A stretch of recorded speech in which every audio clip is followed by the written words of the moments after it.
देश की राजधानी दिल्ली में अपराध के क्या हालात हैं वो हम आपको लगातार अपने इस शो के जरिए बता रहे हैं। दिल्ली में अपराधी क्राइम को करने के लिए ऐसे कौन कौन से नए तरीके अपना रहे हैं जिससे आप उनके जाल में फंस जाएं। ये कहानी हम आपको इसलिए बताते हैं क्योंकि आप इससे उनके तरीकों से सतर्क हो सके। ऐसी ही जालसाजी की कहानी आज के इस एपिसोड में हम आपको बताने जा रहे हैं जो दिल्ली में जल बोर्ड के नाम पर हो रही है। कैसे जल बोर्ड के नाम पर फ्रॉड आपके साथ किया जा रहा है और कैसे आप इससे बच सकते हैं, बताएंगे आपको आज की इस रिपोर्ट में।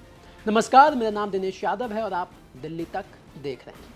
दरअसल दिल्ली में लोगों के पास उनके मोबाइल पर जल बोर्ड के नाम से एक मैसेज आ रहा है जिसकी पहली लाइन में ये लिखा है, दिल्ली जल बोर्ड नोटिस।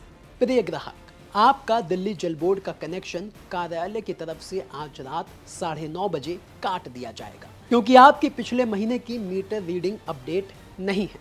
ऐसे मैसेज मेहरौली के सेंट जॉन चर्च कंपाउंड में रहने वाले लोगों के पास आए, जिन्होंने ये बताया कि इस मैसेज के साथ ही एक जानकारी भी उन फ्रॉड करने वाले लोगों ने दी। वो जानकारी थी कि अगर आप इस प्रॉब्लम को फिक्स करना चाहते हैं तो इस नंबर पर, जो देवेश नाम का नंबर इस मैसेज के साथ अटैच किया गया है, इस देवेश नाम के बंदे से आप बात कीजिए जो जल बोर्ड का अधिकारी है और ये बंदा यानी ये जो अधिकारी है ये आपकी प्रॉब्लम को फिक्स कर देगा। लेकिन यहाँ पर जालसाजों से एक चूक हो जाती है जिसका फ़ायदा उठाते हैं लोग और अपनी सूझबूझ दिखाते हुए वो इस फ्रॉड से बच जाते हैं। वो चूक ये होती है कि मैसेज तो सारे एक साथ एक जैसे उसी इलाके के लोगों के पास जालसाज भेज देते हैं, लेकिन कई मैसेज में जो नंबर है, जो नाम है जिसे जल बोर्ड का अधिकारी वो फ्रॉडस्टर्स बताते हैं वो अलग अलग होते हैं। अब जब ये मैसेज लोगों के पास पहुंचते हैं तो सब लोग आपस में विचार विमर्श करते हैं कि आखिर क्या किया जाना चाहिए, क्योंकि ये तो जल बोर्ड की तरफ से मैसेज आया है और कनेक्शन काटने की बात कही गई है।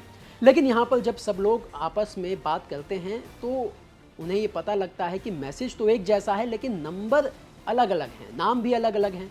और ये कैसे हो सकता है कि एक ही इलाके का जल बोर्ड अधिकारी अलग अलग हो और उसके नंबर भी अलग अलग हो।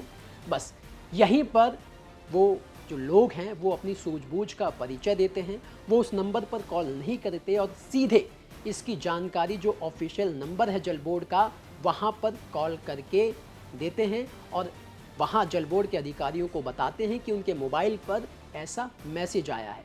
क्या ये सही है? इस पर जो जल बोर्ड के अधिकारी हैं, जल बोर्ड के जो ऑफिशियल्स हैं, वो कहते हैं कि ऐसा कोई भी मैसेज जल बोर्ड की तरफ से नहीं भेजा गया है। आपको जो नंबर दिया गया है उस पर कांटेक्ट मत कीजिएगा, ना ही इस मैसेज का रिप्लाई कीजिएगा। ऐसा कोई मैसेज दिल्ली जल बोर्ड की तरफ से नहीं भेजा गया। अब इसके बाद वहाँ के लोगों ने इस पूरे मामले की शिकायत दिल्ली साइबर क्राइम में की ताकि इस तरीके के जो मैसेज सर्कुलेट हो रहे हैं उससे लोगों को बचाया जा सके। लेकिन आपको बता दें कि इसी तरीके से, इसी तरह से कुछ मैसेज बीते कई महीनों पहले, बीते कई दिनों पहले यानी अक्टूबर साल 2024 में दक्षिणी दिल्ली के साकेत, छतरपुर एन्क्लेव, मालवीय नगर और ग्रेटर कैलाश समेत कई इलाके में लोगों को इसी तरीके से मैसेज मिले थे। ये फ्रॉडस्टर्स दरअसल ये करते हैं कि ये इस तरीके से लोगों को पैनिक में डालते हैं कि आपका कनेक्शन कट जाएगा और इस नंबर पर मैसेज कीजिए। फिर जब उस नंबर पर आप मैसेज या फिर कॉल करते हैं तो वो कहते हैं कि 10 या 12 रुपए की एक ऑफिशियल पेमेंट है, आपको वो करनी होगी। जैसे ही आप वो पेमेंट करते हैं फिर वो उस लिंक के थ्रू आपके क्रेडिट कार्ड से आपका पैसा उड़ा देते हैं। तो यही सलाह जल बोर्ड ने उन लोगों को दी है और ऐसे सभी लोगों को हम भी ये सलाह देते हैं कि अगर ऐसे मैसेज किसी के पास यानी आप लोगों के पास जल बोर्ड के नाम से आ रहे हैं तो ये फ्रॉड है। ऐसे किसी मैसेज का रिप्लाई ना करें और ना ही उस मैसेज में दिए गए कॉन्टैक्ट नंबर पर कोई कॉन्टैक्ट करें।